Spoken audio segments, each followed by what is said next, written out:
India is like a foolish nation pursuing outdated technologies that will create a problem, and not putting its efforts in research. It's a larger failure. And India is not alone, it's the world failure. But that rethinking, everyone should do, but why are we not doing it? This has become the cause of international concern.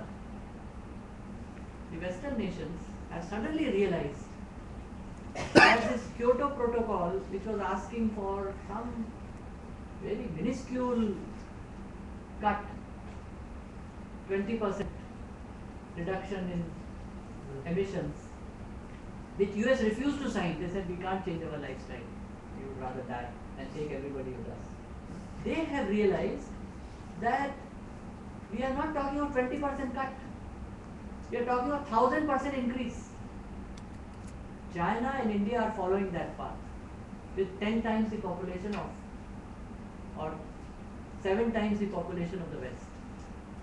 7 times. So if they increase their consumption of energy, these successes that are so-called successes, the planet is finished. You are not talking of 20% cut, you are talking of 700% increase. Where are we? And you know that there is a quibble internationally on what should be done. I think India as a nation should set its own agenda of where we want to be, what technology we want to use, how do we develop that technology, how do we promote research such that the technology gets funded, gets done, and technology that will suit our locality. Technology always is designed to work in an environment. And in that environment, whatever our criteria are very straightforward today. Less energy, recyclable materials. So we redesign technology to suit less energy, or energy that sources that are readily available here. Somewhere else, some different energy source. Materials that are available here, so they can be recycled. Somewhere else, some other materials can be available, might be available. So looking at this, we need to design our technology. We need to do our research so that this can happen. If we do it, there is another part. 70 to 80% of world's population. The technology that gets developed here would also address needs of large numbers of those 80% of the population, which can't afford this energy intensive pollution creating technology that exists. So we need to create technology at prices which are impossible. And India has shown the way in this.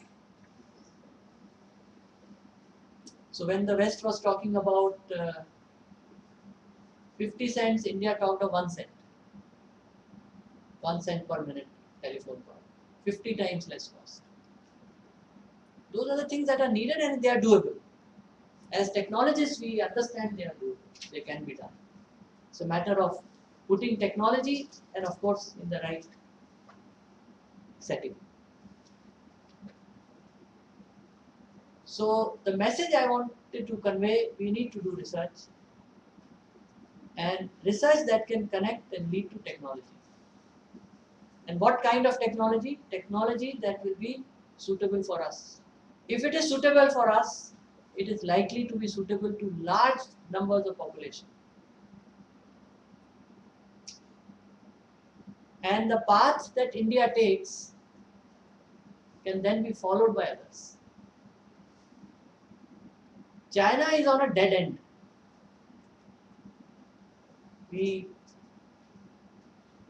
Our newspapers, media, they write about China, they write about, these are the successes which are going to be all failures. The earlier you shift, the better it would be. You will have the leader's advantage. This is on the technology side. There may be things in technology which are quite specific to you, quite specific to us. One example, uh, Indian language technology, where you may want automatic translation, you may want speech processing. Now, who's going to develop it for us? It has to be developed by us. Once we develop that technology, we should make it freely available to Africa, to Southeast Asia, to Latin America, so they can develop the technology for themselves. If you do this, you will also get some revenue, but most importantly, you would have enabled the people in the use of their languages and their knowledge. There is an irony also that the technologies that we were using 50 years ago and which we asked people to give up and said, no, this is all old technology, it's all going to come back. Advances will be based on what was done 50 years ago. So this path we have followed is not a replicable and a sustainable path. It is not sustainable because it will destroy the planet. It is not replicable. If you replicate it, you destroy the earth. I want to shift your attention to society and wars. Now, if you look, so I want to not try to create a scare, but talk about our things which we understand. The society that we live in today has become increasingly conflict ridden. You look inside families, there is a lack of cohesion, there is a gap, and there are conflicts within families. What has changed, do you think,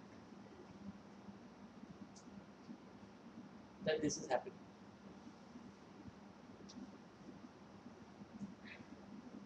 Character building education. Character building education in school. Education in schools. Character building.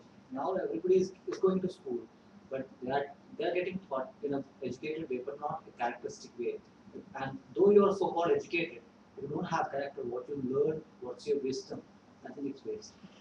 That's what. He should think about society, like how I can be good to society, and how a good society can make by a good people. So I think the basic education, which character, that is lacking. That's what I say. And we are driven by the education, but not. Yeah. Consciousness is not being imparted in the education system. There is lack of consciousness in what we are doing, what we are thinking, our interaction. So Sense of I, me, mine. I think that's where most conflict that I have seen. sense of I versus you. I and you. Yeah. So what is education? What is the purpose of education?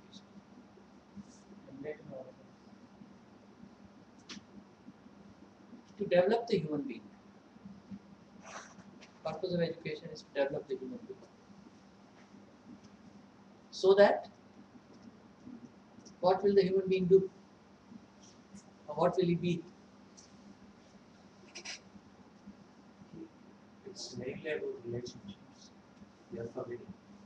So purpose of education to develop the human being is so that he understands his reality, his society, his family, himself. And when he understands, he or she understands, then one feels the relationships, whether in family or society.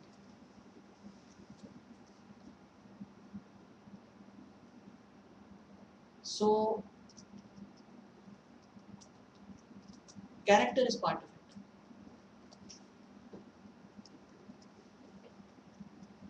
Now, at some point, we forgot what the goal of education was.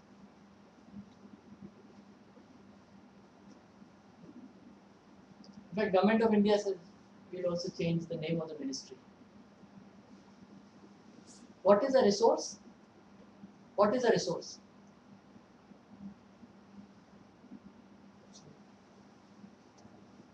Which produces something. Which produces something useful, which gets consumed. Human resource development. We are developing resources for something else. Not to develop human beings. That may be a side goal. If it happens, fine. If it doesn't happen, fine. We will produce people, resources, who will fit in society for production, for whatever else. You have reduced human beings to a resource. Goal of education is what? To produce resources or to develop human beings. The goal is to develop human beings. We should not forget that. While developing the human being, you of course want him to be useful. He or she himself wants to be useful to society. But you said no. And we changed the name of the ministry saying no, it's not education. It is to develop human resources for something else. Flaw starts at there. So what has happened? The students here can say, why would one go to college? Why would one go to school? To get a job. A job means what? I am a resource. Develop me so I can get a job. That is what is proclaimed, human resource development. So we have succeeded. Success means what you plan to do, you will achieve it. You planned that we will create human resources. It has gone now to every child. That I should get admission to get a job. You talk to any child. This is an indicator of success. You achieved what you wanted. You achieved at the thought level first. Then you will achieve at college level. You ask all these colleges what they want to do. Talk to their principals, talk to their management. So we want our students to get jobs. Success. Okay. So success is our problem. If it was a problem that because 40% of the seats are lying vacant, therefore we are not able to fulfill our goals, I would look at it in one way. But 55% of the seats are vacant, they are fulfilling our goals and the goals are wrong. So success is the problem. So we have to first recognize that goal of education is to develop human beings so they can lead a happy life. Everybody wants to be happy here or somebody wants to be unhappy? You want to be happy continuously or sometimes you want unhappiness, sometimes happiness? Always. Continuously. But now you are a resource.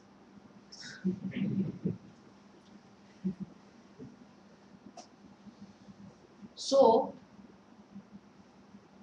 this major change actually took place 200 years ago. Ministry we have changed only 30 years back, name of the ministry, which was, they did the dutiful thing.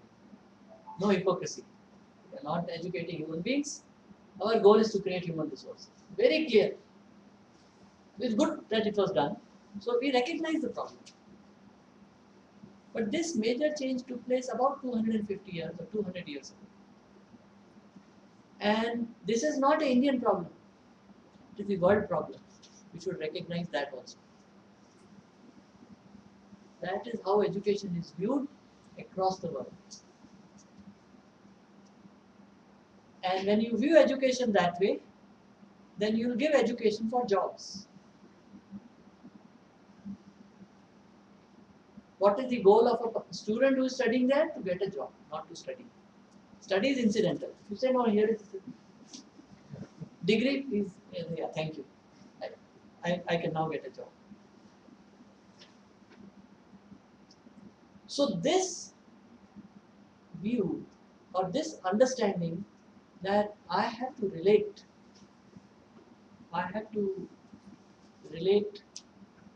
myself to family, to society, to nature, to my nation. This is not part of agenda of the education anymore. Agenda is very clear: get a job.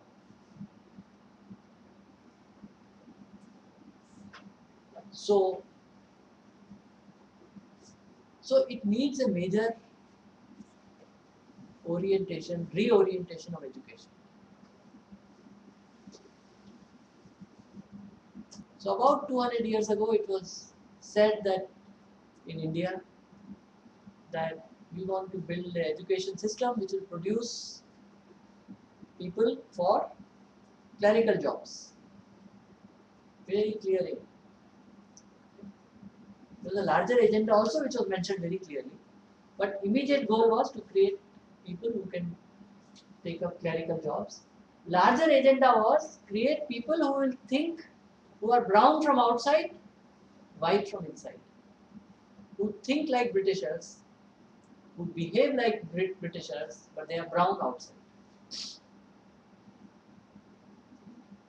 And they succeeded. So if you want to build a society, if you want to build a civilization,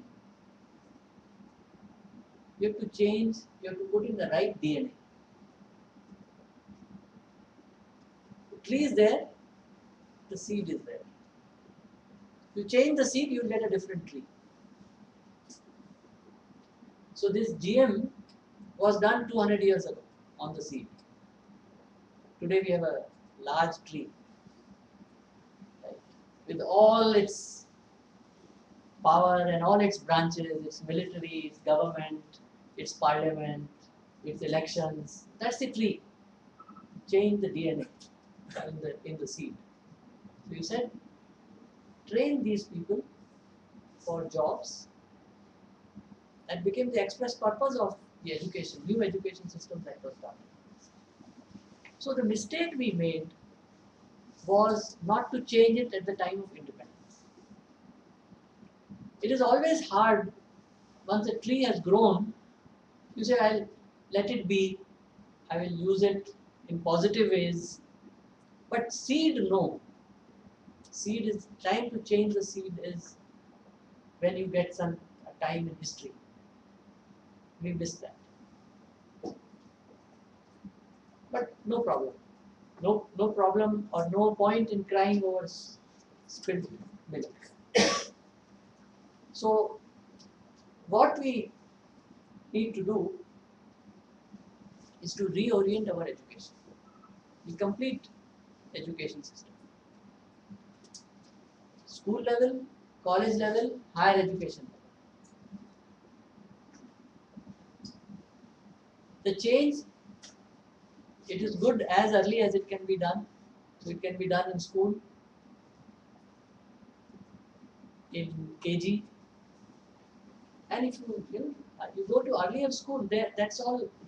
You're training the students now for IIT when they enter class 1. Class 6, I am told some colleges have already started. So all this is happening, but we know it's not going to lead anywhere. Climate change is coming, and on the other hand, conflicts in society. So when you are in a given situation, I analyze the weakness, but I say, what is our strength? And we build on our strength. That will be the basis on which we will build. So you can't build on your weakness. You can build on your strength. So what is our strength?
It is what we value.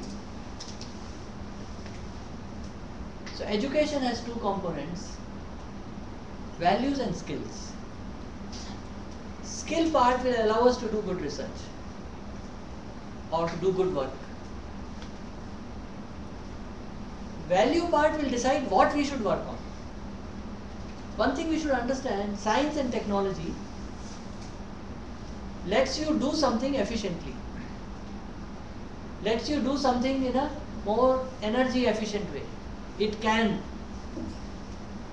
also help you concentrate money. It can be used for any of those purposes. But what purpose it should serve, that is not decided by technology. That is decided by what we value. So the value today which is created is become very rich. That's now a value. That will now decide what technology will get implemented, because companies implement technology. So what is the value? Companies should become rich. Bigger and bigger companies. If you change that value to what impact, let's say less energy, or what impact it has on family, what impact it has on society. If you change the values, you will develop different technology. So once we understand this relationship between value and skill, then we know what technology to develop, what research to do. Once research is done, how to produce goods that become possible. And at every level, it is the value which is deciding what direction you will take, what technology you will develop, what technology you will select out of developed technologies, and how you would implement it for manufacturing. And of course, there is silence on values, because it was thought education should not talk about values. Quite confused. So, in fact, the Western education system which came to India, they removed values from education. The Indian system which existed, I would recommend you read a book called The Beautiful Tree by Dharampal. He documented the Indian education system in 1810 to 1840, around that period, based on surveys that were done by the British government. The British said, oh, we have become ruler of this huge land, we don't understand it. We are controlling Bengal, we are controlling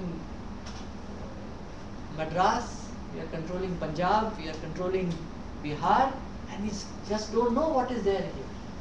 So they conducted surveys. Those surveys are available in India House Library in London, where all the papers that were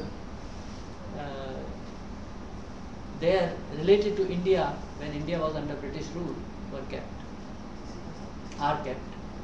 And Sri Dharampal was a person who said, I want to do research, and he reconstructed the story of Indian education. So those of you who are interested can look at that, The Beautiful Tree by Dharampal. And the system of education that he describes was quite amazing. And he gives figures also, school by school, district by district, because this was a survey conducted by the British government. So school by school, what was number of girls, number of boys, different caste, number of schools, number of teachers in the schools, all kinds of very interesting data. But that system was slowly replaced and a different system came in. That history is only as a guide. We never should weep over history. We should learn from it and move forward. So what can we do today?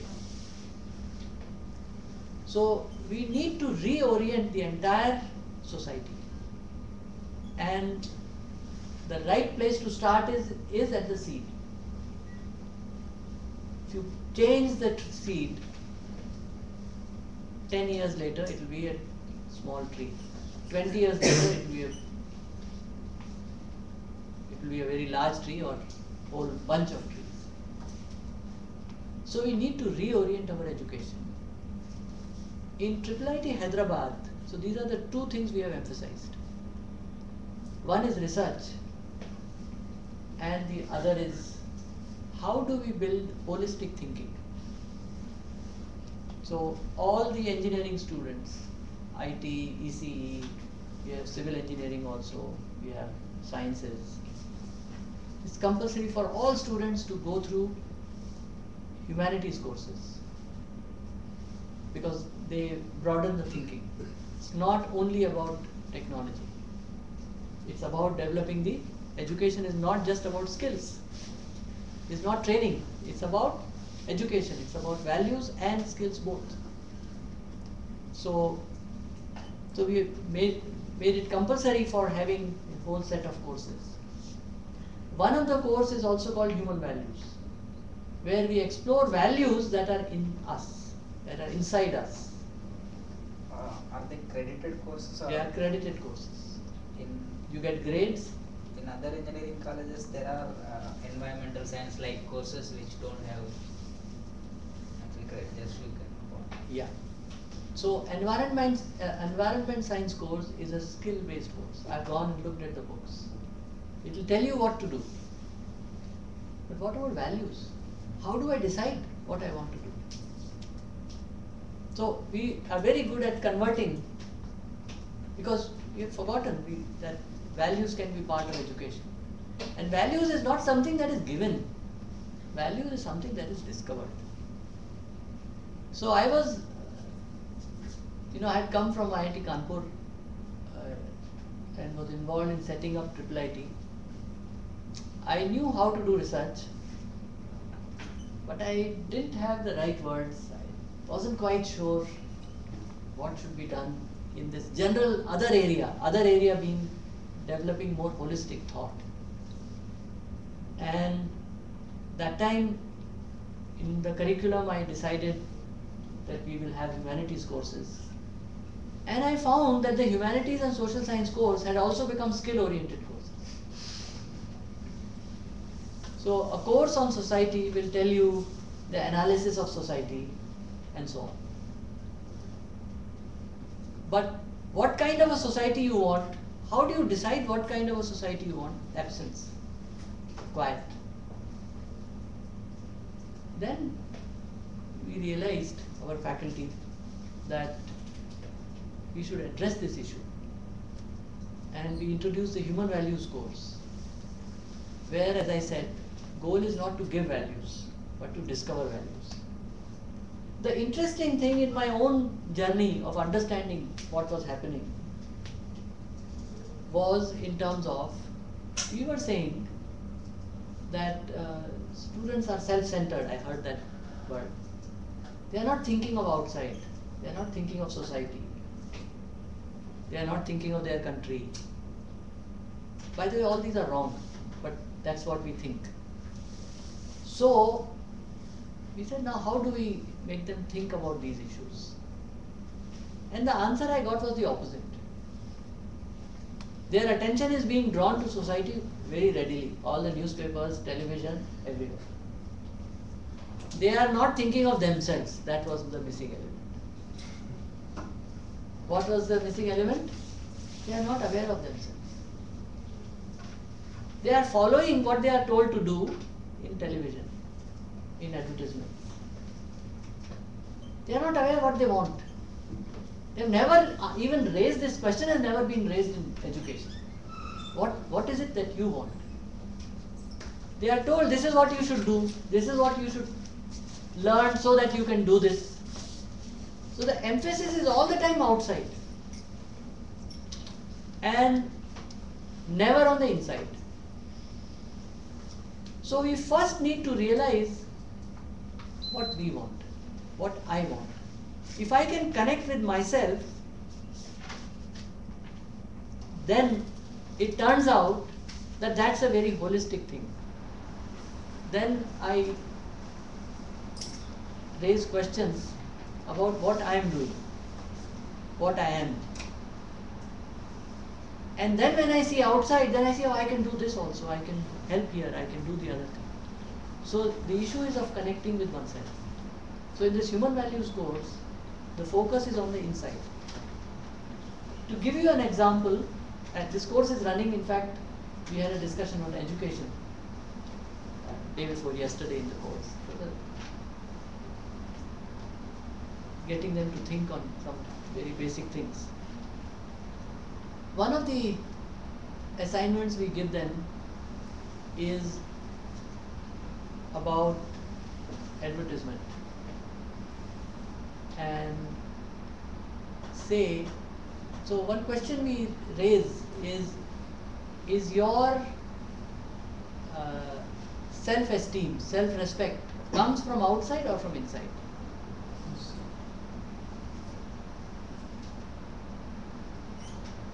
So there are various ways to explore this question. The answer turns out comes from what I am wearing. It comes from what other people think of me.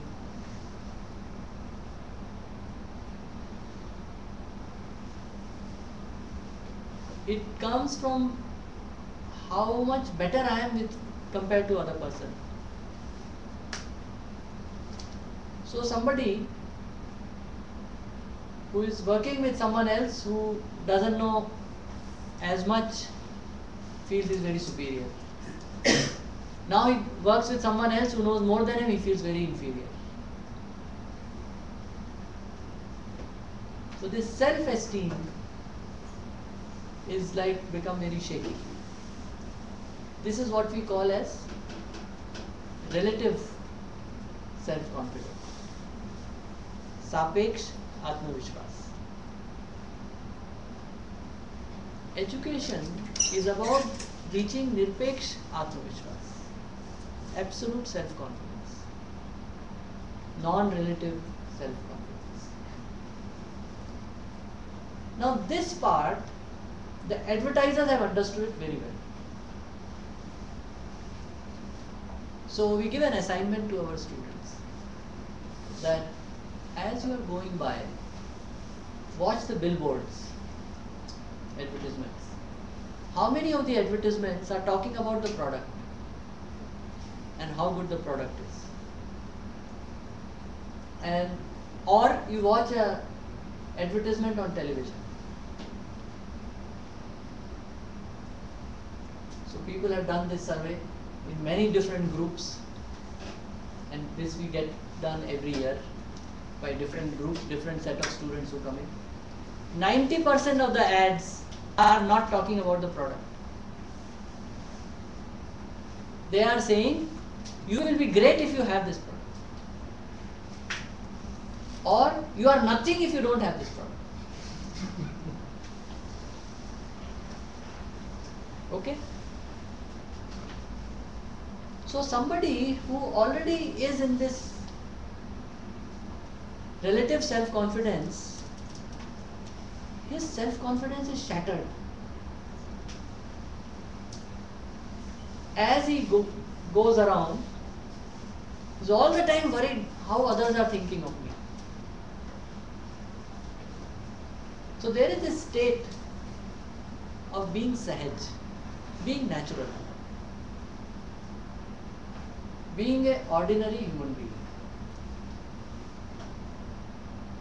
If you reach that state, it's a very comfortable and relaxed state. Then you're not worried about what others are thinking of you. You know yourself. You know what are your strong points, what are your weak points. And you work to improve your weak points, reduce your weak points. But you're not dependent now on others. If others tell you something, it's only a feedback. Not that I shut off my feedback, take it as a feedback. But my confidence is not dependent on how others look at me.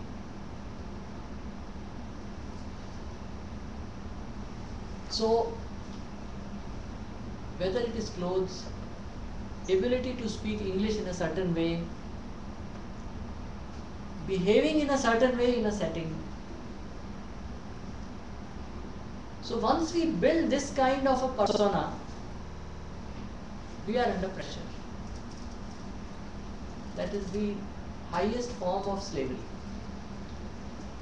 We are no longer free. We are doing what others because of peer pressure. I was in IIIT and there was this first year admissions. If I remember, there were some parents who had come. There were students also. And I was talking to somebody and my phone rang.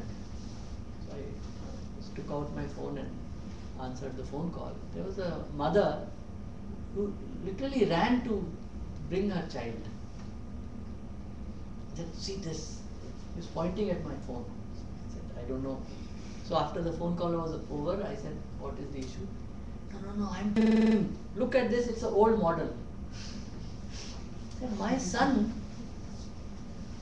is now afraid of taking out the phone, taking out his phone in front of his friends. Why? Because it's his old model.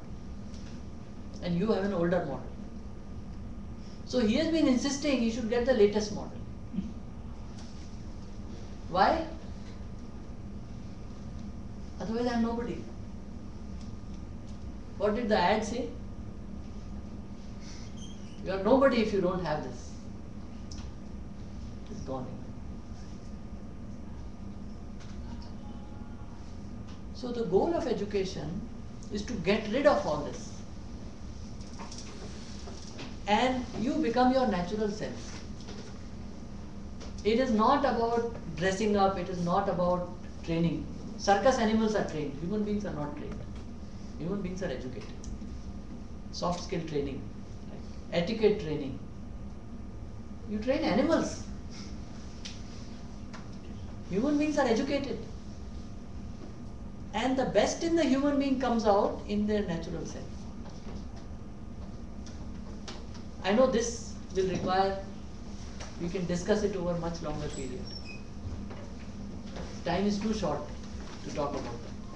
But this difference between values and skills, this is a value. Sahajta, being natural, not being artificial, is a value. And you have to find out for yourself whether it's a value or not. Don't accept it because I am saying it. But so you have to do experiments. That how would you feel if you are wearing clothes different from what you are expected to wear? Would you be very self-conscious? I am not asking you to break any codes, social codes or other codes. But is your self-confidence coming out of your clothes? Is it coming out of the way you behave? Or is it absolute? Education has to refer to the absolute and go to these values and inculcate it through education process. If we do that, we would have stabilized the planet, believe me. We would have stabilized the people. There would be less conflict. There will be more understanding in family. And when you have people who are comfortable with themselves, not out to have a competition to prove that they are better than the other,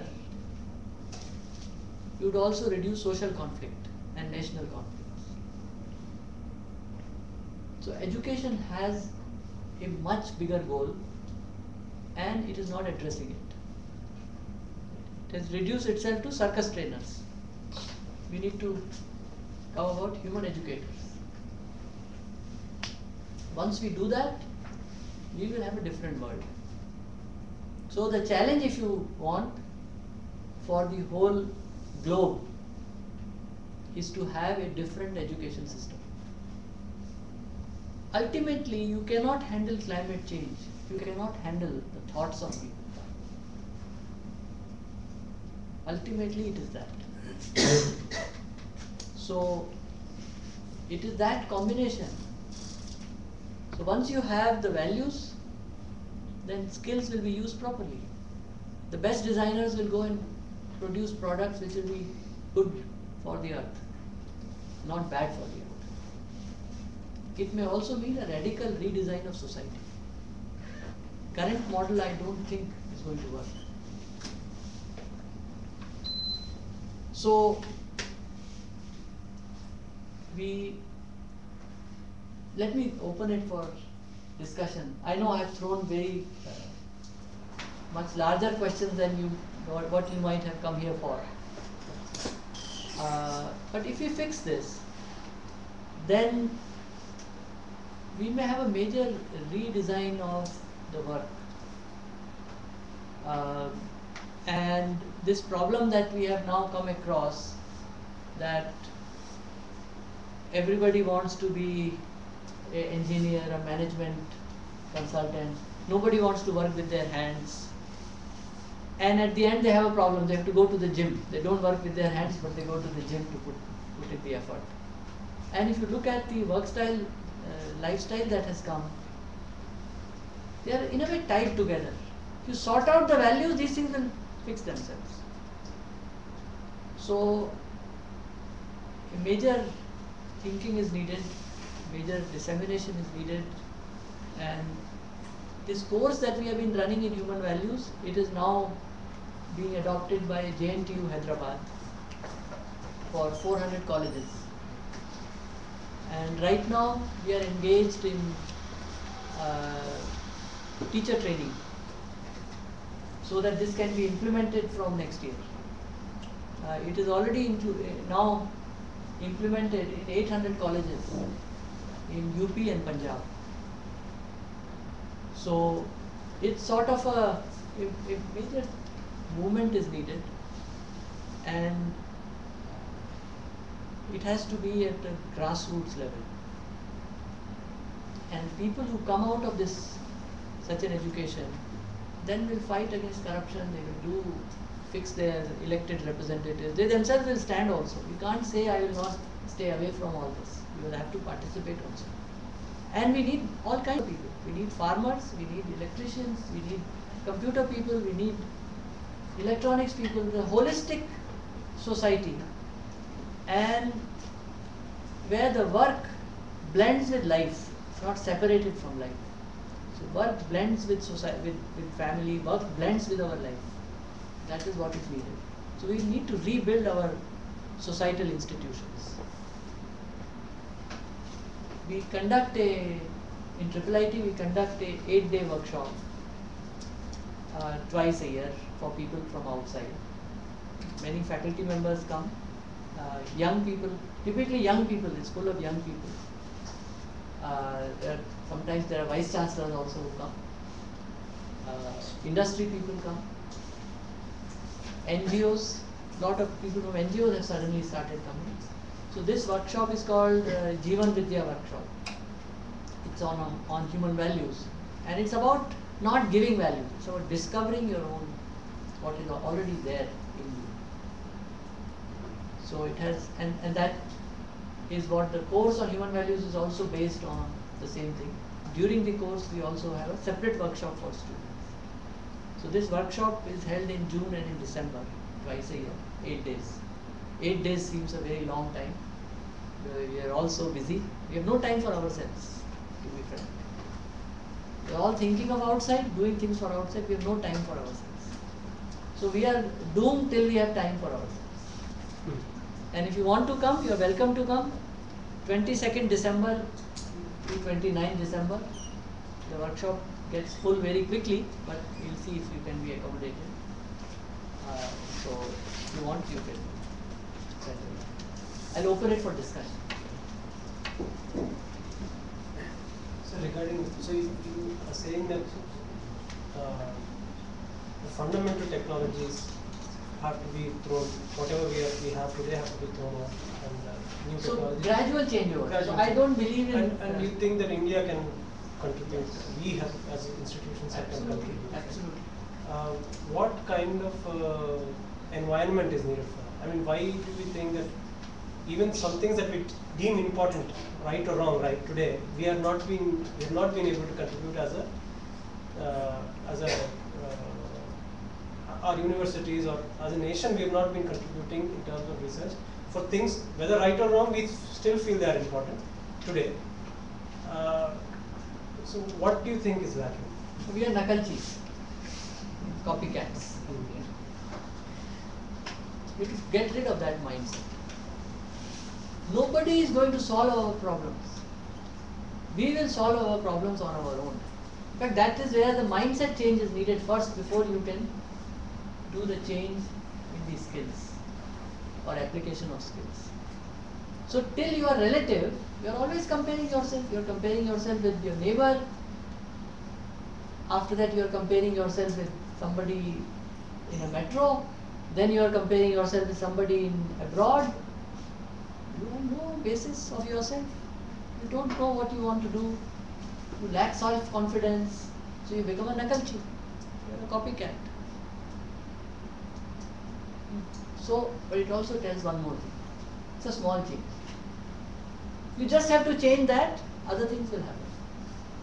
But do you not think broadly as a the environment that is available to do that needs some change, or it's finally the individual change that you think is Both. Both are needed. Environment needs to change, individual needs to change. So that's why we're working on both.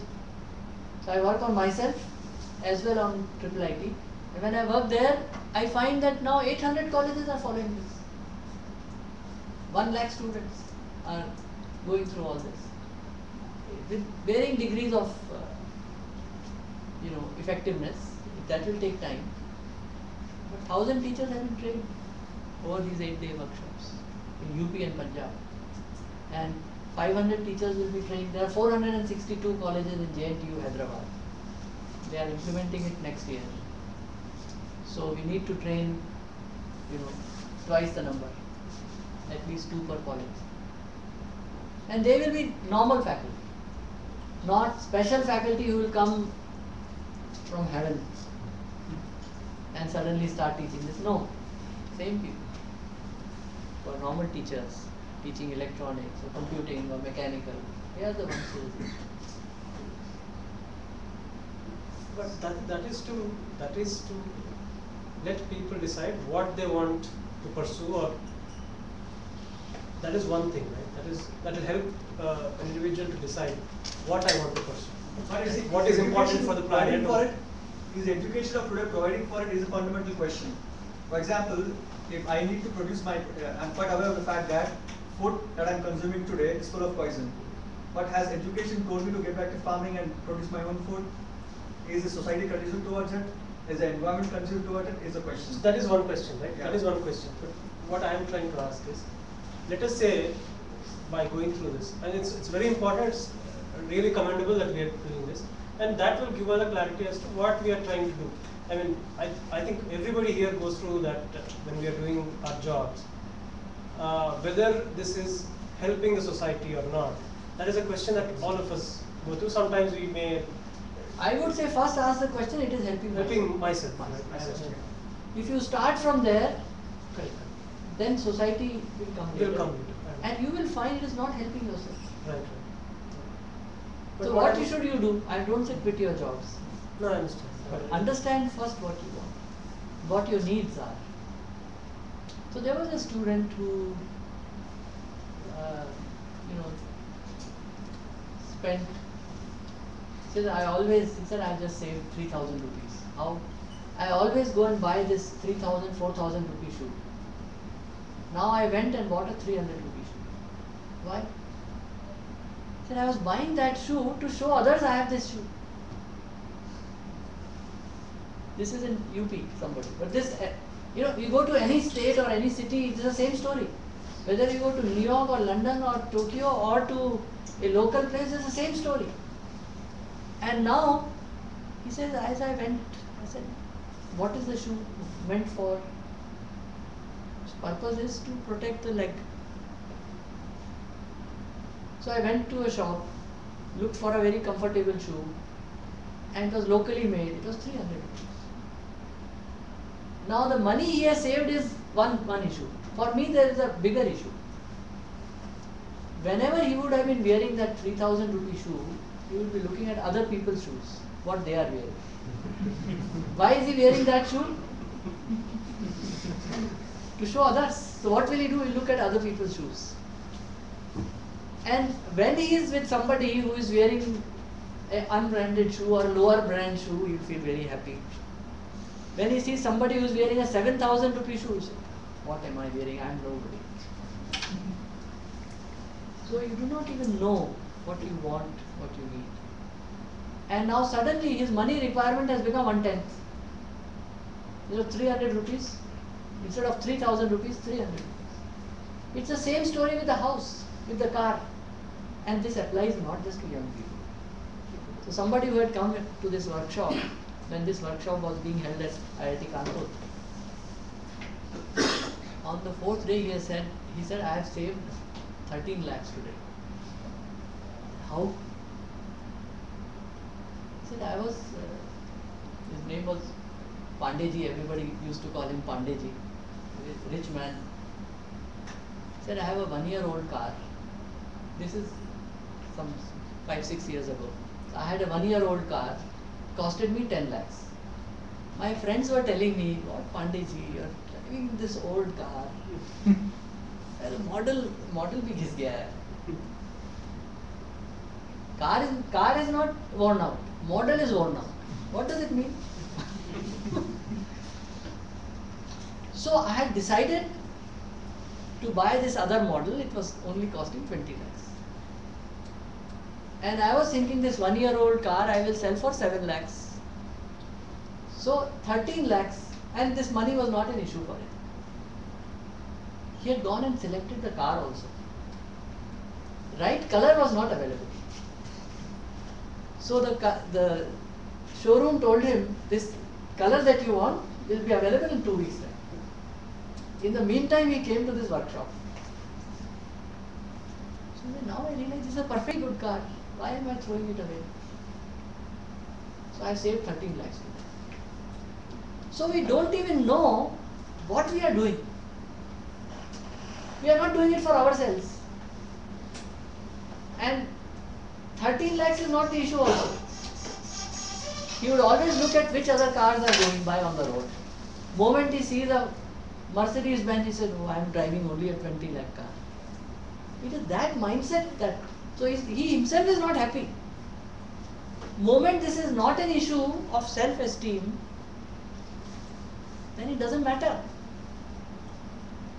So my requirements come down enormously. Factor of 10 is what I guess, or factor of 5 or whatever.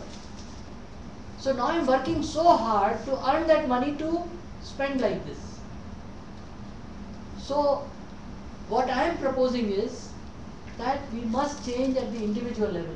Education addresses individual level. Why? Development of the human being. So when we are talking of education, we want to develop human beings that are sahaj. They are not going around in tie, and if they are not with a tie, then they feel, oh, I am nobody. Or if they are wearing kurta pajama, they feel I am nobody, I must be wearing jeans and t-shirts. These are all our slavery. So I am what I am. I decide my needs. I fulfill my needs. Suddenly you find you have so much money and so much time.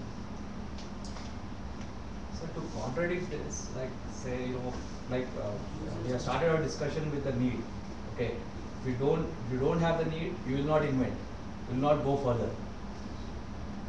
So are we not restricting ourselves to a particular point beyond which we will not be looking? No, I will invent. I will use my creativity and inventiveness based on what values I have. I will not waste my time inventing on brand, but I will develop a super shoe, okay, which is needed. I will develop super transport which is needed. In fact, my creativity will come in for the first time. what is called as real creativity, not imitativeness. That creativity is what is needed actually.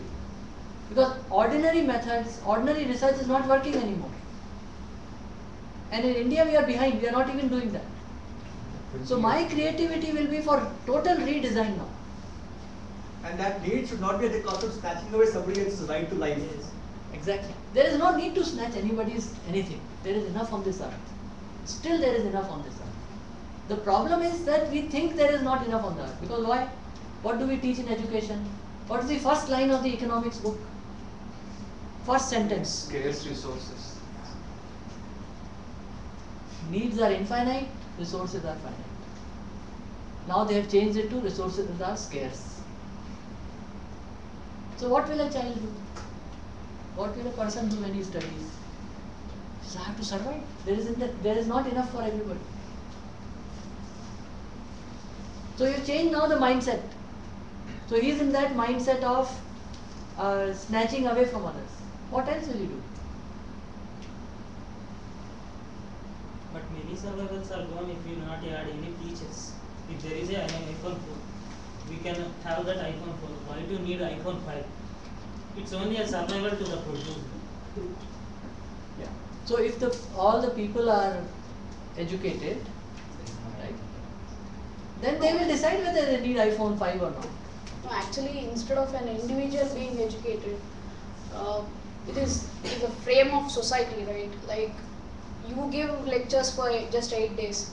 I've been dumped with all these advertisement hoardings all throughout my life, and that is one thing. And in current situation, we are really scarce of resources. So if you go on consuming so much, you end up having nothing for your future generation. Exactly. So don't you think a society as a whole have to change rather than an individual who, instead of asking a consumer who buys iPhone 5, why don't you ask Apple guy, like, why do you produce this? Yeah, so I believe in the most effective way of working. Most effective way of working is not cut the tree, change the seed. So when I talk of individual, I am talking of system of education. System of education which brings in these elements in central part. So it's not a matter of 8 days. People study for 20 years, 2000 hours a year. Okay. So up to class 12, people would have studied 20,000 hours. I'm not talking of 8 days and 8 into 9 hours, 70 hours. I'm talking of those 20,000 hours. So when it goes into education,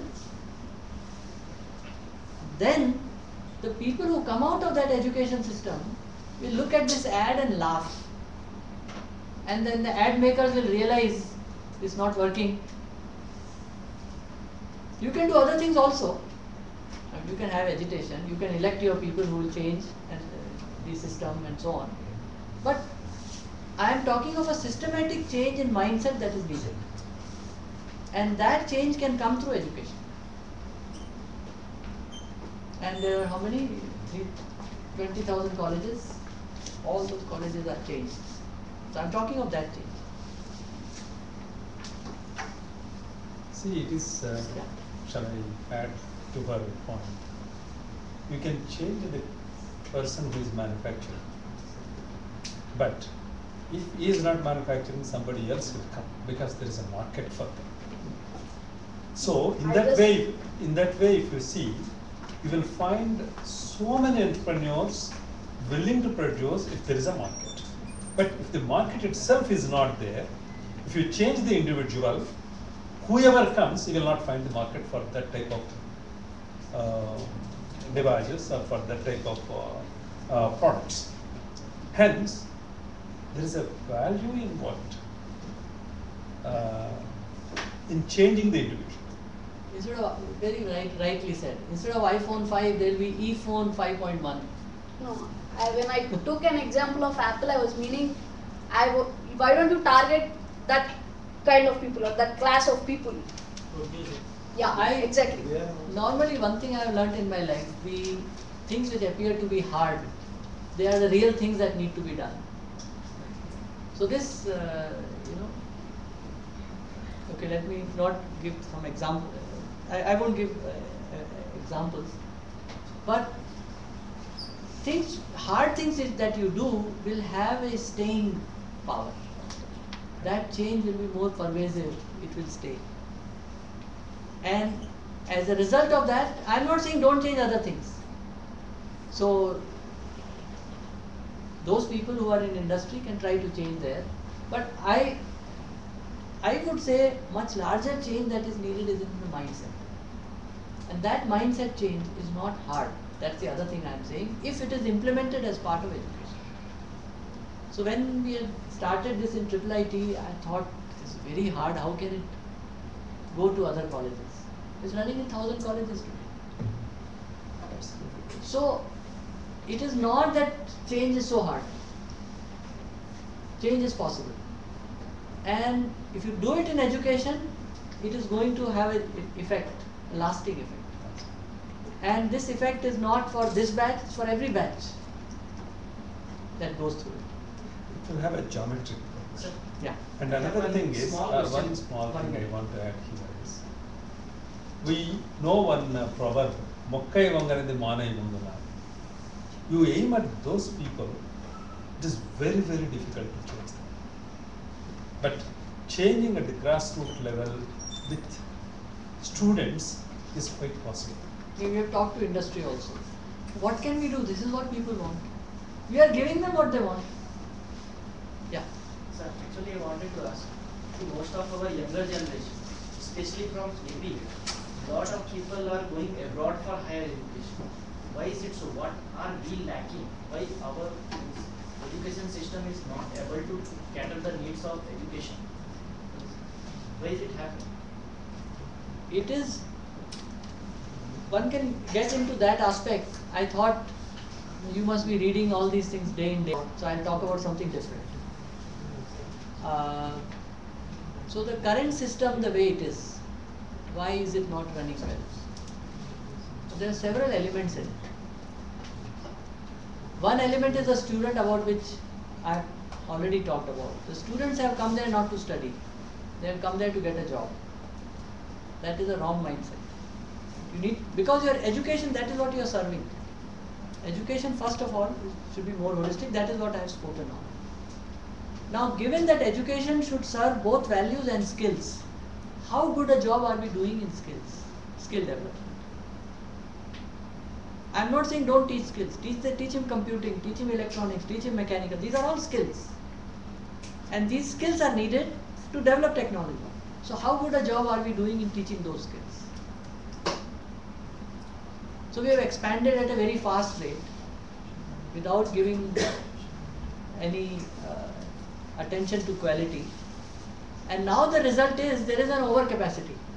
Today's newspaper shows that 1 lakh seats are lying vacant in AP after the counselling is over.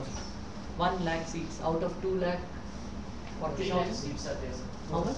3,07,000 seats are there, out of Okay. which 1,04,000. So out of which 1 lakh, 1/3 are lying vacant.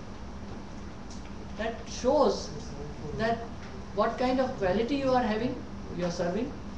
And secondly, this is like a rat race, copycat rat race, where everybody is joining this, knowing that there are no jobs. You will not have that many number of jobs. In India last year, engineering admissions the seats were 1.5 million, 15 lakh seats. And this year, and not all the seats were filled, by the way.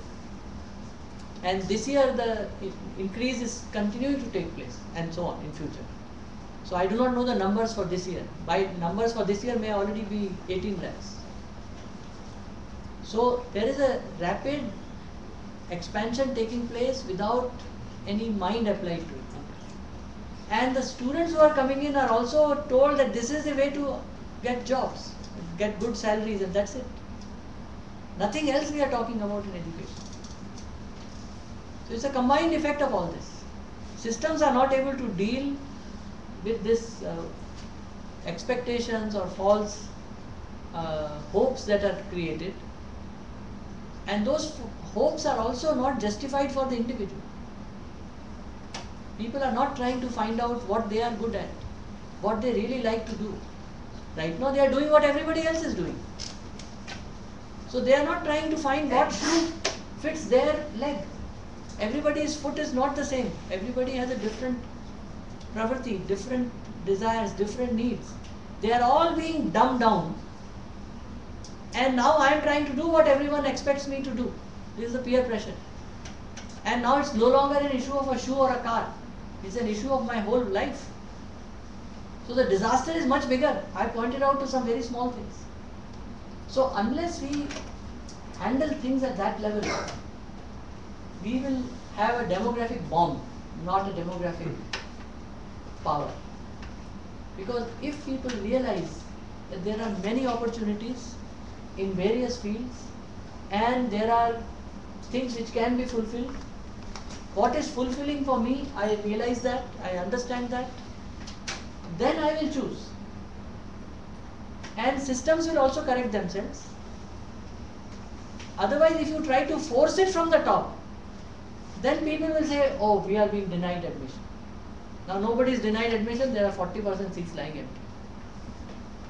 So is this because of the privatization and corporatization of education? It is a goal that corporatization took place 200 years ago. When you threw away values out of education, the seeds were sown in at that level itself, and later on it became corporatized also. Because even if we see, you just not told that lakhs of seats are not being filled, but when we see the government statistics, it is clearly observed that only 9% of the Indian population are studying higher education.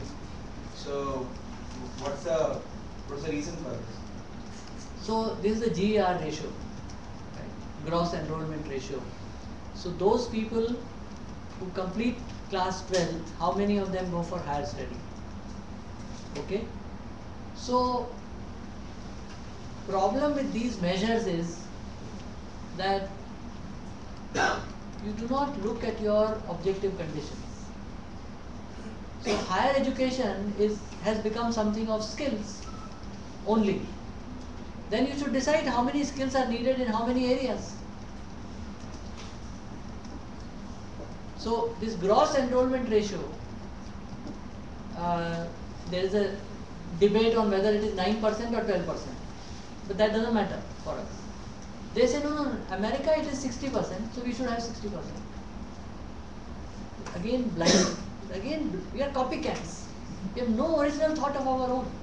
We have not tried to see how many people really want to go for higher education, what higher education is giving. So one can argue about these numbers and one can say one should make the education, but I would say make the right education available.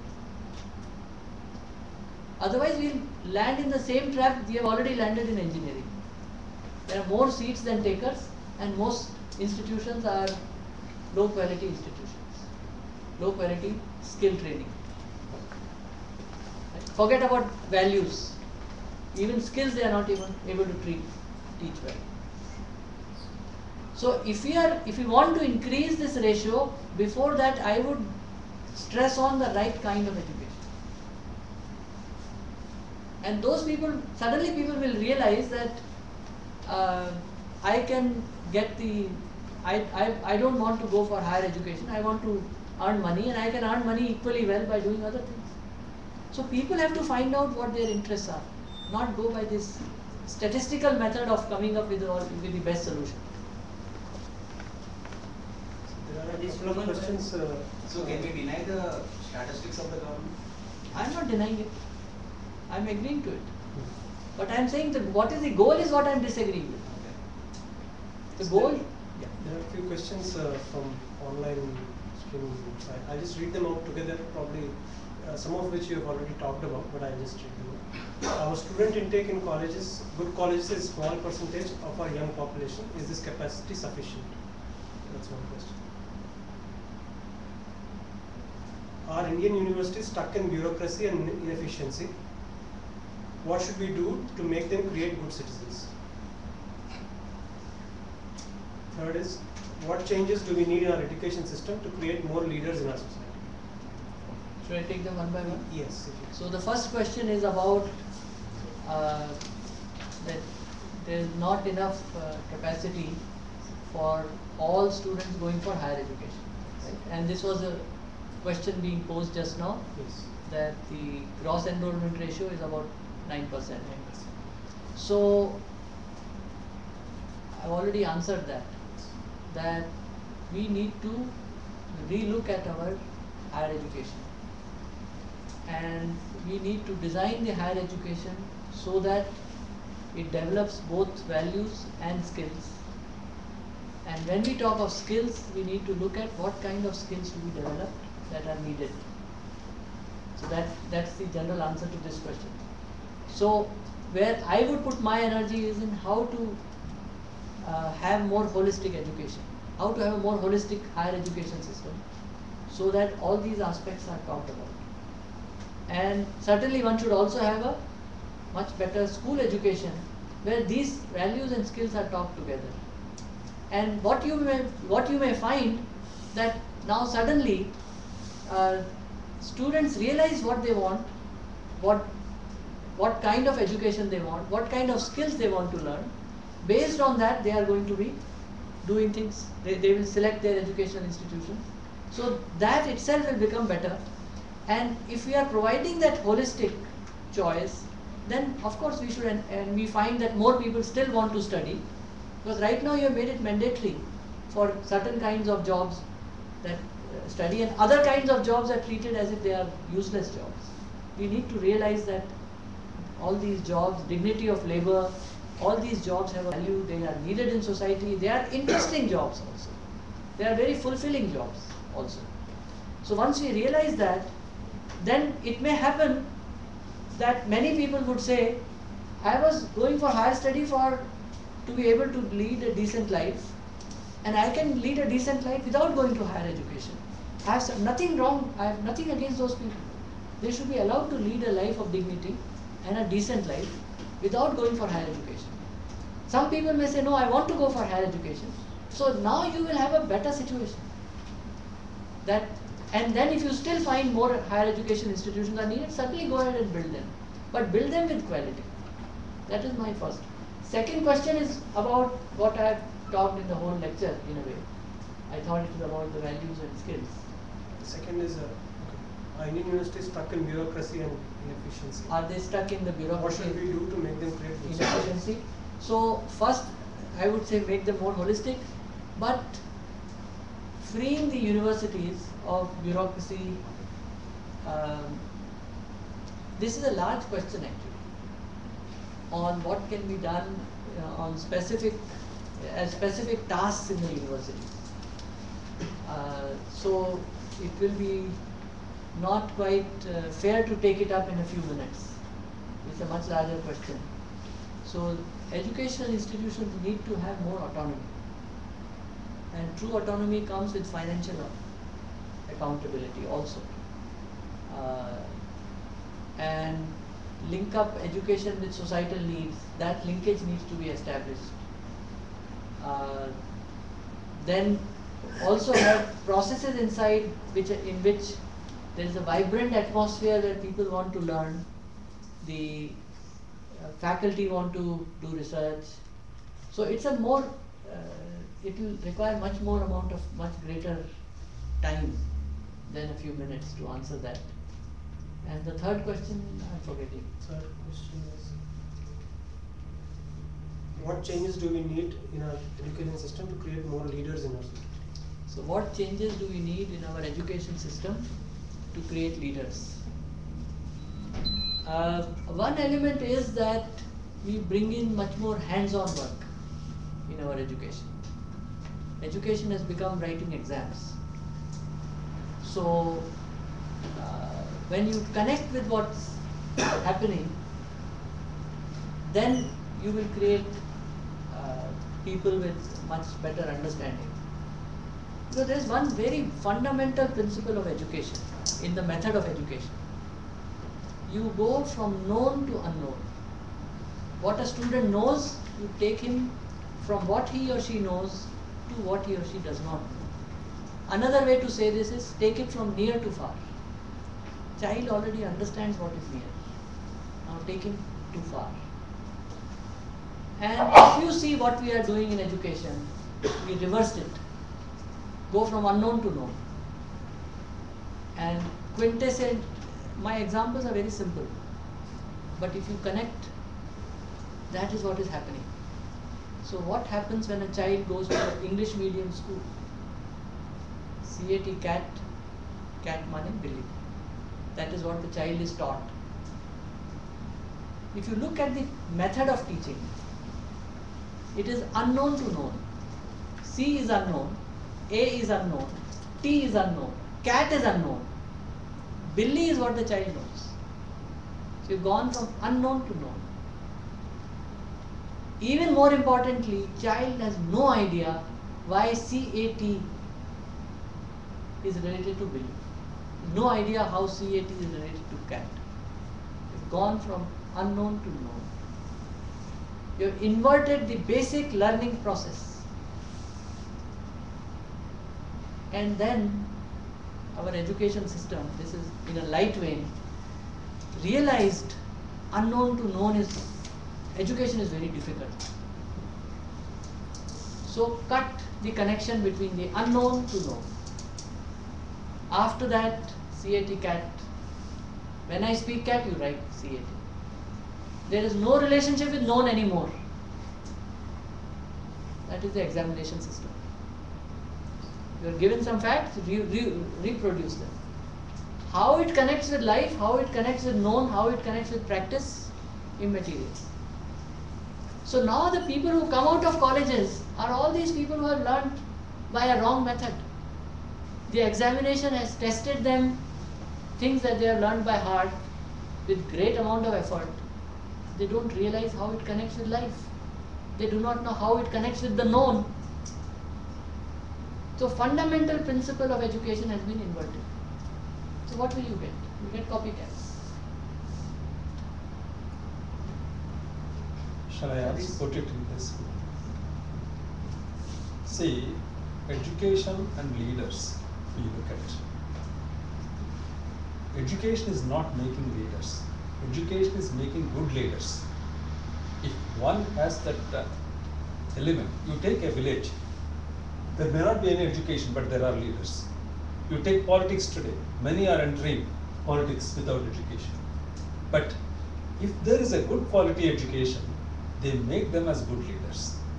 Whatever you have said so far helps them to become good leaders. Yes. Quite, you put it well. Yeah. So there are two aspects to it, and I think I mentioned one aspect, that values will make good human beings, so they will also be good leaders. And now the current system of education is not making any leaders at all. It is making followers, copycats. So we will not have leaders and we will not have good leaders in this system. So who are our leaders? Who actually dropped out of the education system. Okay? They are our leaders. But they learned from society that what works is what they should do. So they don't realize it doesn't work in the long run. And to build a holistic society does not work. That is where our flaws are. Sir, do you think in order to save the democratic right of the student, elections need to be conducted in the universities and higher education institutions so that in the future they may come into the politics and provide a good quality governance to the people? See, the democracy is a very important part. But we have reduced democracy to voting. So if you say elections, so democracy, yes. Now how do you get democracy? So democracy, certain conditions are needed so that the true democracy comes. Election may be one part of it. But if you ignore the other parts, then it is not democracy. democracy, very good definition was given of democracy: of the people, for the people, by the people. Of the people is the easiest one to understand. So it appears that people who are ruling, who are taking decisions, are the ones who have come from the people, of the people, same as. So it's not the white man who's ruling, but people who look like us only. For the people, that becomes a more difficult test, whether the rule is for benefit of people or not for the benefit of people. We are failing in that very badly. Then rule by the people. What does it mean by the people? It means there is a level, it is the will of the people. Now, how can people have will? Individuals have will. So there is a process of development of the will. Consensus is a starting point of that will, but it is more than that. So development of a common will means education or discussion, through discussions and through debates, arriving at something. So this is what will happen if the elections will be conducted in the universities, so that they can discuss among the students and they can implement the decisions taken in those forums.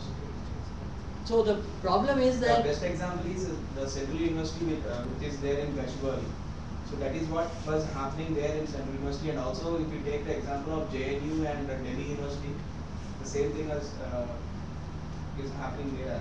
the ground that is needed, that needs to be prepared. That ground has to come from values. Without that, if you talk only of elections, then finally we don't get democracy. So both are contradictory, sir, because if we conduct the elections, then only the values comes up. No. Values are independent of elections, I will say. We have elections. So values is something you have to work for. It doesn't happen automatically. So you have to create that ground of trust. What are the values? One can talk about values, and I felt that will be a separate topic in its own right. So if you ask me, in a setting that you are talking about, the first value is that of trust.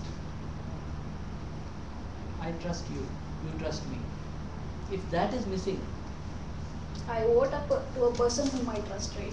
That's what he's meaning, I think. trust is much more than that. So trust means I know you will work for you have my good at your heart. That's the definition of trust. So, respect. So you see how much of trust is there, how much of respect is there.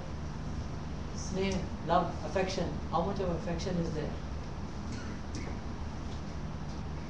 Then recognition of excellence, that is also necessary. It's a necessary part of values. There are values that you need to establish and which are necessary for democracy. And I am not saying don't hold elections, but I am saying while talking of holding elections, you are not talking of other part.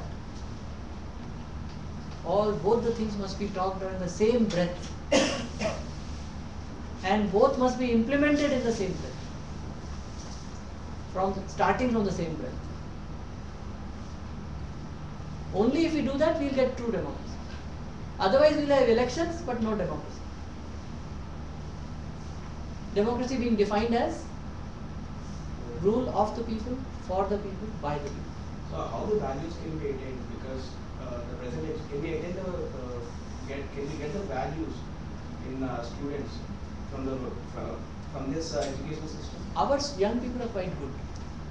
I am very happy with our young people. It's our older generation which has given them the wrong values. And if it becomes part of education, the young people will take it very readily. Because I am spending around 15 to 20 lakhs to get my PhD or something, or PG. So after completing the education, once I get a job, what is need of thinking about the society? Because I've spent 15 or 20 lakhs for my education, and I have to gain that, and also the interest which I took from the bank. So how the values can be how the values can be there? How will value saving money? Doctors spend a crore for PhD. Yeah. That is what is happening if this scenario is happening in my home. So that is where the issue comes. Will you fix the system first or the individual? It's a Because system. we need to work at both ends. There is a lot of discussion and there is a lot of people thinking about changing the society or whatever it is. Where from it should come? Both. We need to work on both. At individual level, In-house I see and people are thinking I about it, but at the system level, it is not coming. System level it will come. The problem is that when we say system level change, we try to work at only certain levels of connection. It's not deep enough. That is my problem. So people would say, keep education system as the same, only remove the fee. That will not solve the problem. That's what I'm. Please think at the larger issue. And while we are thinking about it, let's draw a plan for how to bring about a change in the larger system. If you only correct small parts, it will still not solve the problem. Yeah. As faculty is teaching what is there in the books itself. What is there in the books, that is only the faculty is teaching the students. So that thing even students can read on their own. Why do The everyone has question to is pursue higher education? why are teachers needed when things are already there in books? A good teacher will really ignite the mind. You have this session. After all, what I've talked about is also there in the books. Why do we have such a lecture? To ignite the minds. That is the purpose of the teacher. And after that, yes, it is the student learner who will then go and learn. No matter how much the teacher speaks, unless the student has learned, it's not serving the job. So the teacher's job becomes to ignite the mind, to provide guidance. So once that desire, jigyasa is ignited, I want to know this. After that, guidance may be needed. So the teacher's job may become how to guide. While doing so, issues of values will come. The teacher's job will be to guide and allow the student to discover values now which are inside. That is the job of the teacher. If faculty has that dream, then they can explain. If they don't have that vision or the thing, they are not in a way to explain the thing. Yeah, then they are Means, not. guidance is lost. True. So if the teacher is not there with his heart in it, then he will not be able to teach, for sure. So that is the condition. If the heart is there, skills will come. You provide the skills, but the heart is not there, it will not happen. For any profession, for any work, including teaching. I think a lot of these questions are coming because there are, I'm sure lots of students who have done their studies without meeting a good teacher. Yes. So that's the gone through. So you understand why that is happening. Eklavya is an example. She does not have any teacher. Himself learn. But everyone is not Eklavya. Everyone should become Eklavya. Eklavya is an example where you can learn, but it doesn't mean that everybody will be able to rise to that level. So, I'm trying not to give you quick fixed answers. I have many quick fixed answers. I said all the time we hear of quick fixed answers and short term things that we can do. It's time we think of the longer term. Come up with more holistic answers. Sir, you introduced this humanities course in your IIT, and did you found any change in the way of thinking, student thinking, skills? Yes, you are imparting it, but this kind of course made them to think in a different. The whole atmosphere of IIIT Hyderabad became different after this course. It started in 2005. This course was introduced in 2005. The whole atmosphere has changed. And you see the other side of it. The more you teach, the salary levels are rising for students, average salary. Why? The employers find these students have not only good skills, but they are very good in relationships, in teamwork. All that comes. They are not teaching them soft skills. It comes naturally. So IIIT Hyderabad is the highest average salary in the country. Right? IIT Bombay is number 2. IIT Kanpur is number 3. And this is the other side of it. You do the hard things first, and you find that the easy things, easy paths you didn't have to take. So you said this is what we will do, and then if a college was bothered about salaries, they would have done a lot of effort about salaries and skills and soft skills and so on. So no, we will emphasize values. You find the salaries are short. But there is a challenge also. Now the students who come, take admission, say, oh, this place had the highest salaries. They have come here for salary. Okay? So then it's but we always deal with situation as it comes also. So fine. So we take them through this course, get them to think. And there is an impact. We have done surveys also. I can give you some research papers you read on what the impact, in what ways it has affected things. There are surveys that were done also. Those are available. So this human values course, don't you think it should go to school level instead of college level? Yes, absolutely. Actually, in school, when I was in school, I used to have a session called as moral values school class. There, but I think now this sort of school class is not there. That's what I say. True. So it should go at. So the course on human values should go in school, and all levels of school as well as college and university. It should be there. But one thing we should understand, it should not become a moralizing course. Do's and don'ts, do this and don't do this. It should be a course of discovery. It should be a course which enhances understanding of the society, of the natural order, of ourselves. If the course tries to develop that understanding, and it is possible to do it, that's how it is designed at IIIT Hyderabad, then it is an object of study, it is part of education. If you say do's and don'ts, it doesn't become a holistic part of education. Shall I ask you? So values are very important, they come from within. So this course is enabling people to look from within, what they are, who they are, how they are connected with the society. Unless they are connected physically, means through action with the society, means every course should have a lab.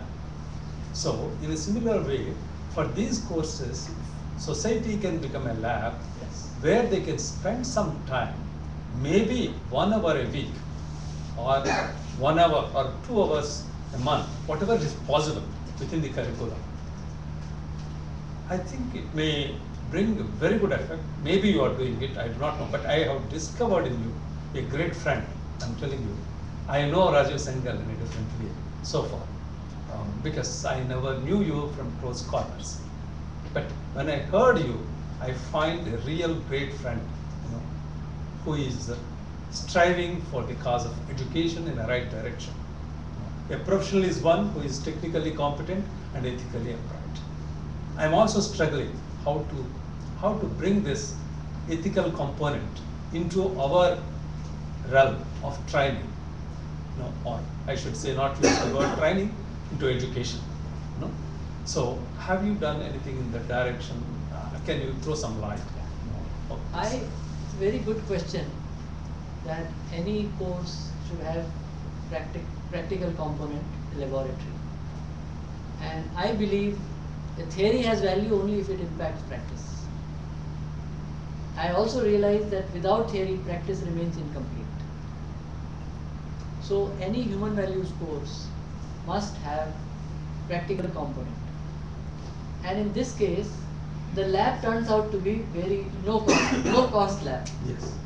So what is a lab in the human values course? I can give you 20 examples of what kind of work students do.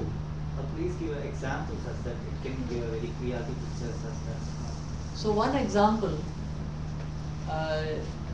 assignment that is given in the human values course, and we do it in small groups of about 15 students and 2 faculty members. So these different groups give different types of assignments. So one of the assignment given was, these are to first year students. I'm just trying to think which is the best example. Maybe I'll take two examples. I mentioned to you about the advertisement, counting of the advertisement. That is one assignment.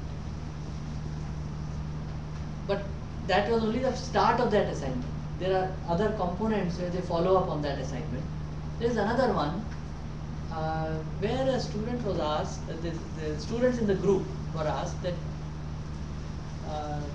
go and clean your neighbor's room in your hostel. But 2 conditions must be satisfied. First, while you are cleaning the room, your neighbor or friend should be there in the room. Should be there in the room, whose room you are cleaning, he should be there in the room. Secondly, you should do it under expert guidance. Now, who is the expert? Housekeeper. One who cleans your room every day. So the students did that. One of them actually wrote on it. The third part was, these were the 2 conditions, and then the assignment said, you should observe your own thoughts when you are doing it. And the assignment was writing about your thoughts when you are doing this project. So one of the students, this was published in the student magazine also. So he said that, I said, yeah, this assignment is something very different kind, let me see what I can do. So he went and talked to his friend that I want to clean your room, this is part of the assignment. So can I do it tomorrow? He said, yeah, sure. So he said, tomorrow I went with the expert, carrying the broom, and my friend said, no time now, we have class running, come at lunchtime. And I felt very bad, I had gone already. And then I realized I also do the same thing every day. I tell the person who cleans my room, not now, do it later.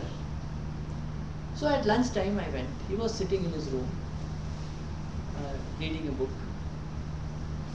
And I asked him, can I clean the room? He said, yeah, go ahead. So I started cleaning the room. And I noticed that shoes were very dirty. I didn't want to touch them. However, the expert who was guiding me said, no, lift the shoe. And then take the broom, apply the broom below it. So I did that. Then this friend of mine who was pretending to be reading the book, actually he was watching me quietly. So when my broom went below him, he lifted his feet. And I felt bad. Then I realized I do the same. And this person who cleans my room does it. So he wrote down his own thoughts. And he submitted this assignment, which was then published. And he also wrote, after that, I clean my own room. I asked the cleaning boy not to clean my room, I'll clean it on my own. There are many, many examples. There are many. And what I tell the students, and everybody we tell, all of us tell, this course is about ordinary things. In ordinary things lie the extraordinary things. Try to be ordinary people first. You will be recognized as extraordinary by others. You don't worry about it. That you can do only if you have absolute self-confidence. That will develop in the course of life. So, if we are able to focus attention on ourselves, then many of these things will happen. There are many, many other examples of this. We can relate another time. Is your course content open? Oh, Do you have yeah. any plans to?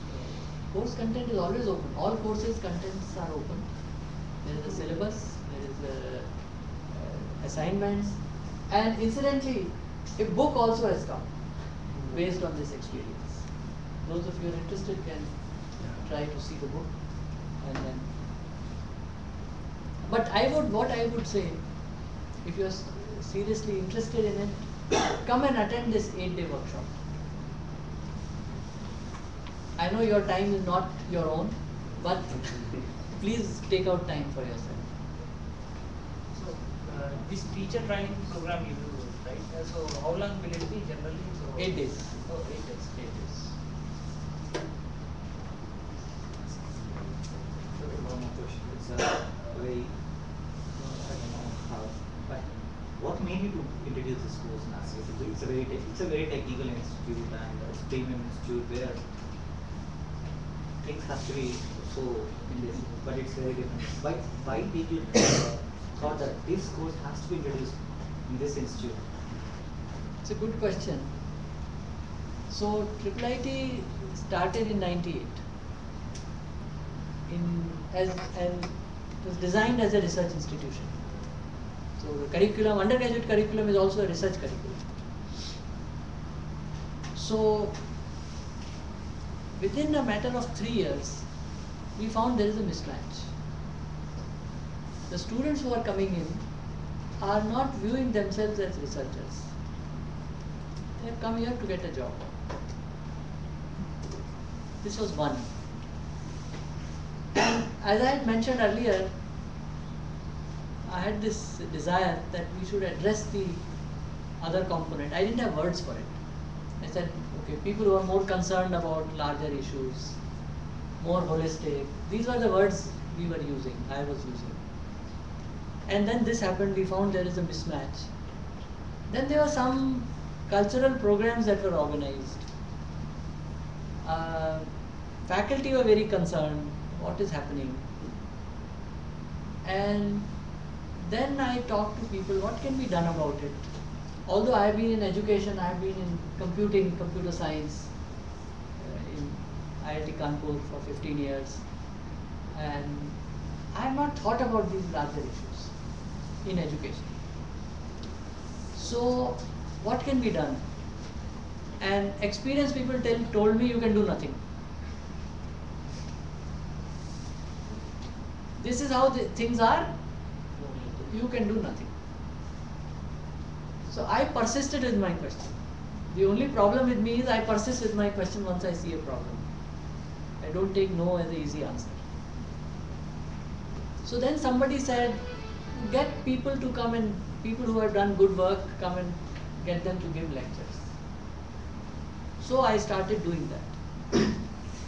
And then somebody came who talked about the larger goal of education.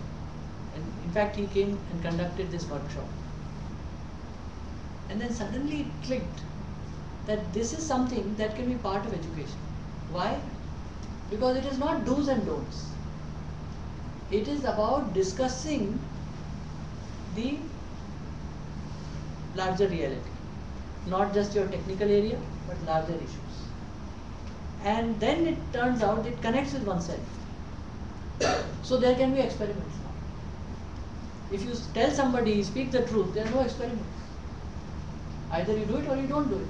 What do you experiment it with? You are not told why. And if you tell why, then the person should be able to test it, whether it works or doesn't work. So now suddenly it is recast in a very different way. Not because some great man told you or a great book told you, because you, that is why, that is how you understand it, that is how you feel it. So when you say discovery from inside, it means that just because a great man has said, it is not proof. It is not the reason for accepting it. And also not because why the teacher is saying it. In fact, the first sentence we write when we conduct this 8-day workshop, do not accept. just because I am saying it. Accept it only after you verify it yourself. And this verification is from inside. Like that boy who did this cleaning. So he now understands what that cleaner boy feels. In fact, he had a dialogue with that person. He asked him, "Are you happy with your job?" He said, "Yeah, I am happy." And he says, "Yeah, here everybody is well behaved, good relationships." So it is not the job that he's doing. If you think about it, if you watch somebody who is doing an IT job, you don't understand what he is doing, what will you see him do?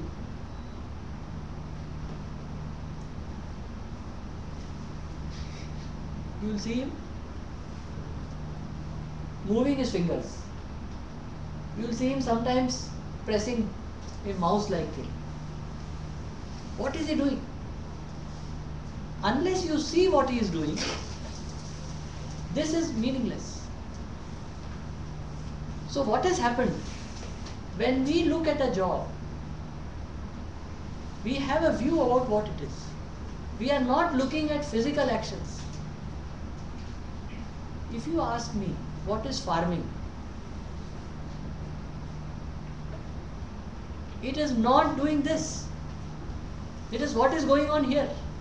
IT job is not your moving of your fingers. It is what is going on here. So a farming job is actually a knowledge intensive job. You have to have a great deal of knowledge about how to deal with things. And therefore, such a job should be very interesting. Because you are applying knowledge, you are learning all the time. There are new situations that come, new bugs which come. So here the new bugs are of a different kind.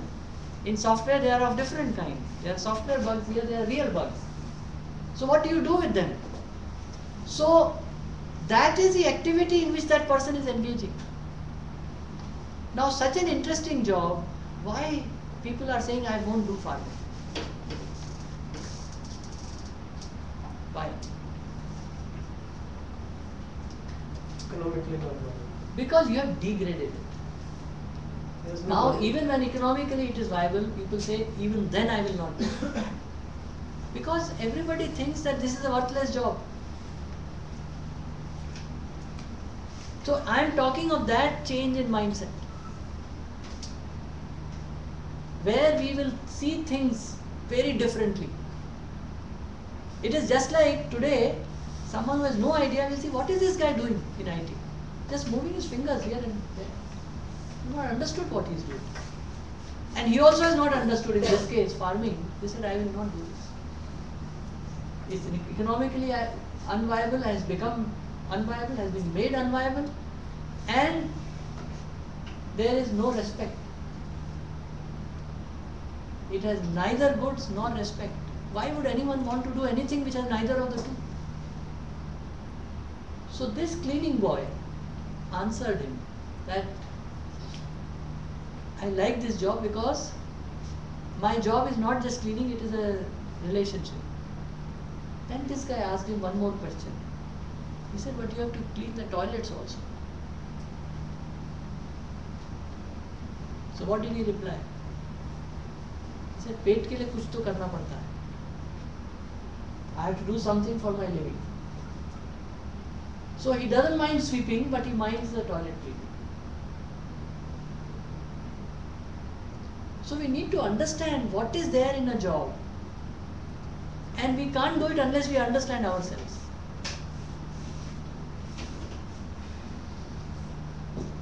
So that level of understanding is needed.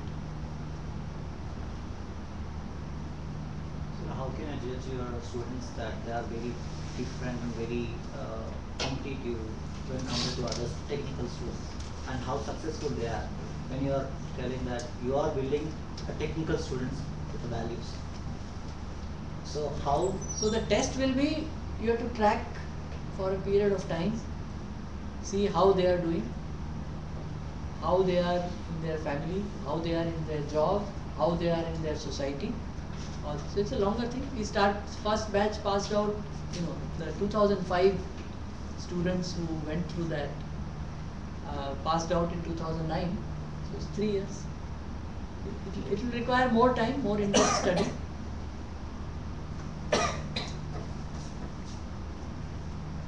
No further questions. Thank you, Dr. Samuel, for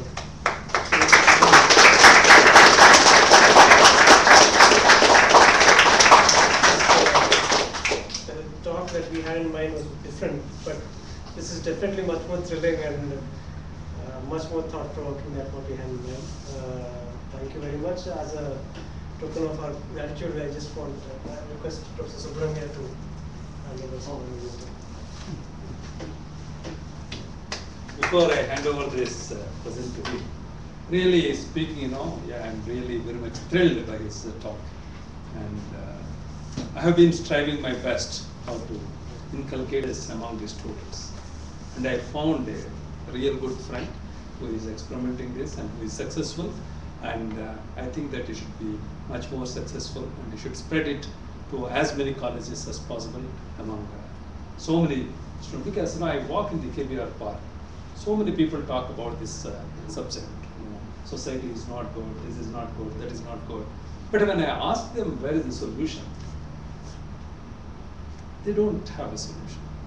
When I propose this solution, they always say that it is far-fetched and I don't think that it is possible.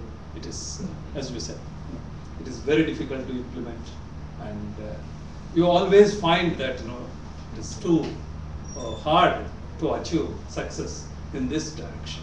So he has to find what is success, and he is really doing great job. I'm wholeheartedly congratulating you. We will all work together. I think one can do a great job. You are all seeing for a direction. He has given a direction, and there is something that you can really achieve if you can go to all elementary schools, attend first that workshop, learn how to do it. And many colleges, schools are trying for this. And you see, every college gives you a conduct and character certificate along with, originally we are supposed to evaluate a student both technically and also with reference to conduct and character. Nothing is done, everybody is given a certificate satisfactory. Yes, sir. They can introduce this course and they can see how they are implementing it in the real lab, and they can be evaluated and they can be made known where exactly they are going wrong. This helps a lot. I think there is much more people can do. Very few organizations, I may say that hardly you can count on fingers, like IIIT are doing this, and there is a bigger canvas for you. And it is a wonderful thing that he has done. I wish that you take it to your heart and get a direction for the work that you want to do. Yes.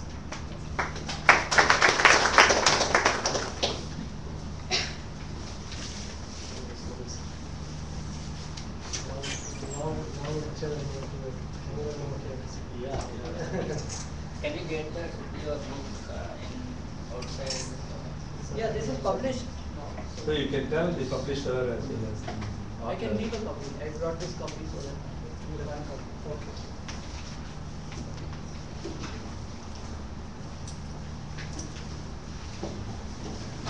Thank you, sir.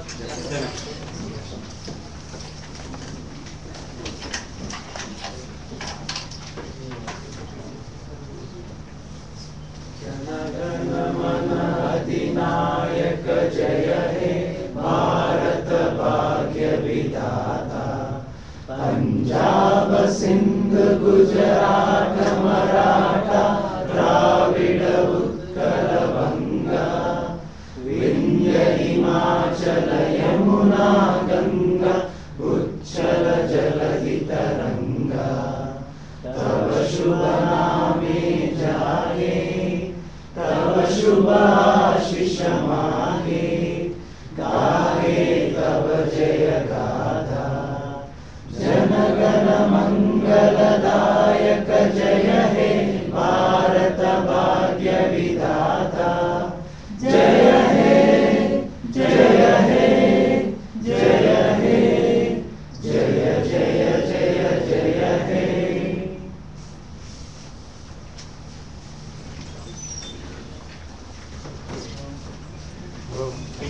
fill the feedback and return it back. It would be really helpful.